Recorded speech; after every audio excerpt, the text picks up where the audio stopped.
Labą dieną, su jumis Grigorijus, siuvimo mašinų meistras. Labai išduodamas dažnai klausimas, ką daryti, jeigu nesiuva trikotažą. Tai jeigu mašina nesiuva trikotažą, visų pirma reikia pasirinkti kuo plonesnę adatą. Adata gali būti skirta trikotažui, numeris 75, net ir 65 adatų pas mus yra. Toliau, ką daryti vis dėlto, kad jeigu ir su plona adata nesiuva, tada reikėtų imtis va šitokių veiksmų. Mes suvam su paprasta kojelė, jum praleidžia dygsnį. Horizontalią sistemą, visų pirma, jeigu tiesiai siuvat ir jum praleidžia dygsnį, galim pabandyti pastumti adatą ne per vidurį, kad jinai būtų, o kad jinai būtų kairiai pusiai. Tai reiškia, nuimam, spaudžiam, spaudžiam va šitą va zigzagą ir adata atsidūrė va čia, kairiai pusiai. Adata kairiai pusiai bus mažiau praleidimų trikotažą siuvant. Toliau, ką daryti dar, jeigu norit ant zigzagų siūti, stora adata pas jūs ir mašina galbūt nepatvarkyta. Yra va tokia kojelė su tokiu snapu. Aš pas ją vakar pamačiau pirmą kartą, pabandžiau siūti, iš tikrųjų, va šitą medžiagą, kur mes dabar siuvam su paprasta adata, va darė praleidimus. Matot? Vat atsiranda praleidimas. Aišku, čia adata buvo stora, bet kai aš pakeičiu va šitą kojelę keičiu ir net ir zigzagui siuvant, jokių praleidimų nebuvo. Tuoj pabandysim. Taip, įstačiau ir bandom siūti. Jungiam zigzagų, nes zigzagui daugiausiai būna problemų ir bandom siūti.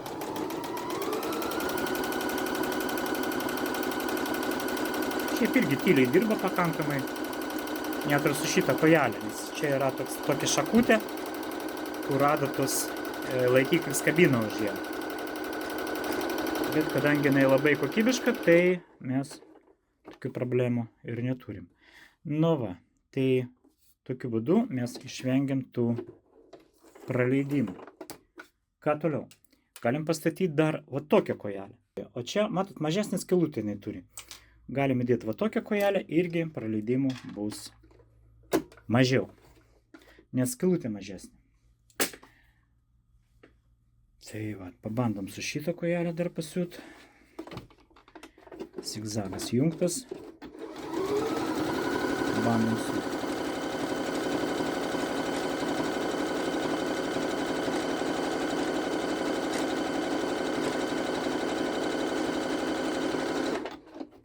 Kaip matot, irgi praleidimų, viršutinis čia dygsnis dabar bus, praleidimų irgi nėra.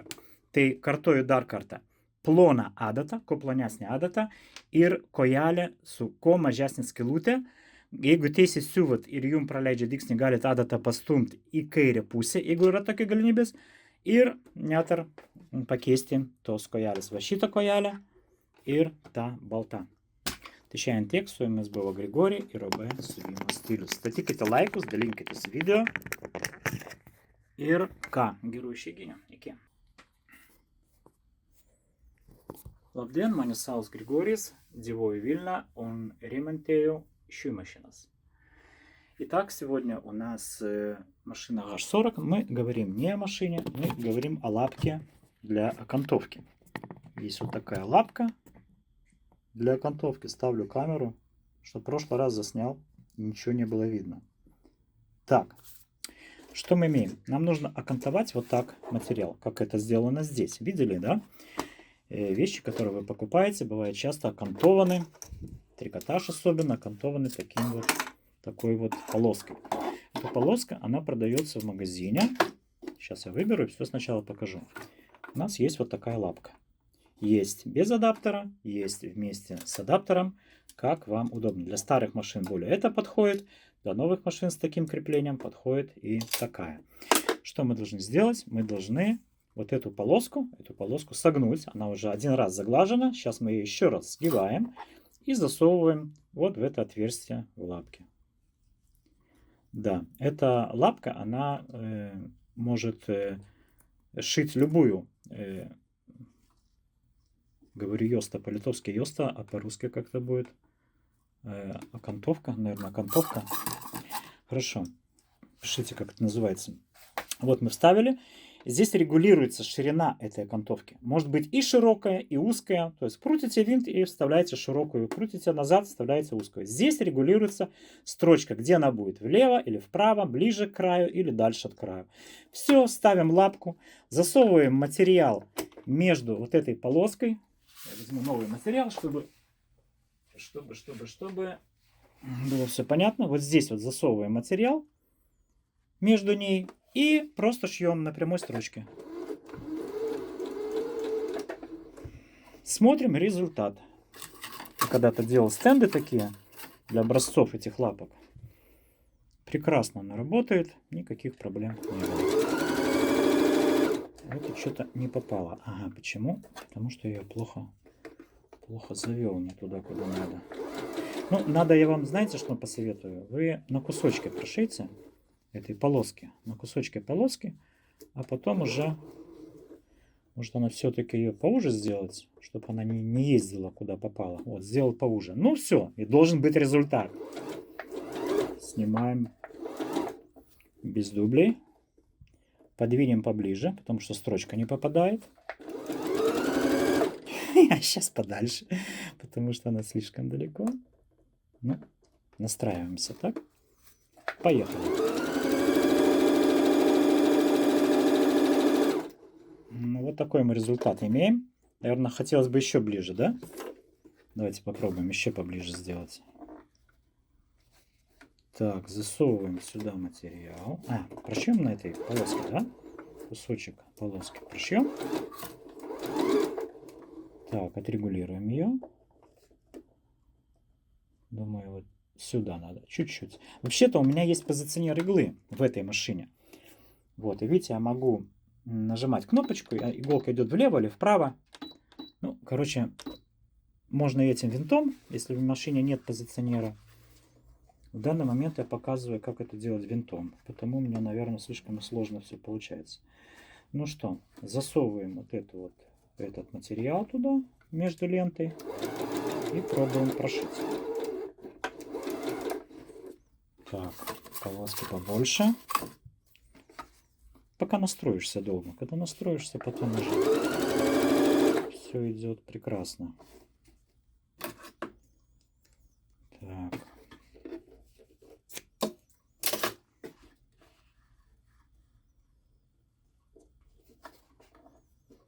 Я очень волнуюсь. И спешу. Так, хорошо.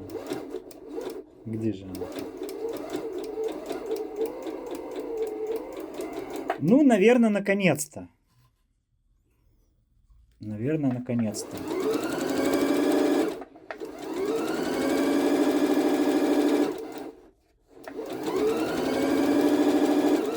Честно признаюсь, шить я не умею. Ну, вот такой вот результат мы имеем. Для первого раза совсем даже, наверное, неплохой. Как вам кажется?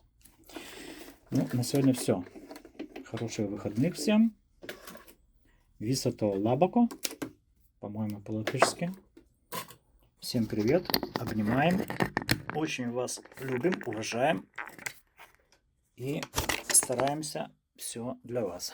С вами был Григорий, мастер по швейным машинам. До свидания. Labadiena, su jumis Grigorij, siuvimo mašinų meistras. Šiandien mes kalbėsim apie kojelę apkantavimą. Mes turim tokią apkantavimo juostą, va tokią nupirkų juostą. Nupirkim parduotuvėje ir dabar mums reikia apkantuoti. Va šitokią kojelę. Su šitą kojelę galima apkantuoti bet kokią juostą praktiškai, nes va čia šito varžto pagalba jinai keičia plotį. Didesnė ar mažesnė. Ką mums reikia padaryti? Tiesiog sulankstyti šitą jau paruoštą juostą. Vieną kartą jinai sulankstyta, parsiduoda parduotuvėje. Ir įkišti va į šitą kojelę.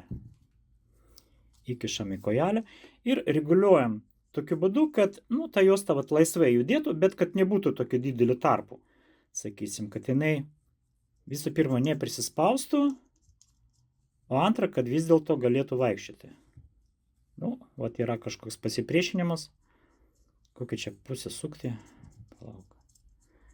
Šitą mažėja. Jau yra pasipriešinimas. Vat mažesnis. Taip, ką mes turim padaryti? Pakeisti kojelę, įstatyti juostą, pakeisti kojelę. Ir dabar galim pradėti siūti paprastų dygsnių. Tai va, tai čia dygsnių juostos plotis reguliuojasi, o šitų varžtų reguliuojasi atstumas, kur bus peltokis, į kairę ir dešinę. Taip? Kad peltokis būtų vietoje, arti krašto juostos. Nu ir ką, ir pabandom siūti. Čia paprastas dygsnis pas mus dabar. Tiesiai siūvam. Patikrinam be medžiagos. Kažin, gal čia jinai per daug juda. Nu, va taip, jo. Per toli galim pastumti. Aišku, tą patį galima padaryti adatos pozicionavimo. Mes, jeigu mašina turi tokią galimybę, galim adatą supozicionuoti į kairę arba į dešinę. Va, pas mus, matot, juda jinai. Nu, aš dabar jums parodysiu, kaip tai padaryti be adatos pozicionavimo su šitų varžtų pagalba. Gal jūs siūsit su paprasta mašina, kuri neturi to pozicionavimo. Nesvarbu. Nu, čia per arti. Rimtai per arti. Spaudžiant ją. Nu, kaip bus, tai bus. Va čia pakišam medžiagą. Va į šitą trapelę. Taip. Ir siūvam tiesiog. Puikiai jinai veikia. Kaip anksčiau mes stendus tokius darėm su pavyzdžiais. Tai aš pats bandžiau tus stendus. Superinį veikia šitą kojelę. Jokių problemų su ja nėra. Svarbu, vat, juostą kišti ir tarp jų, vat, būtų ta, kad būtų ta medžiaga įdėta.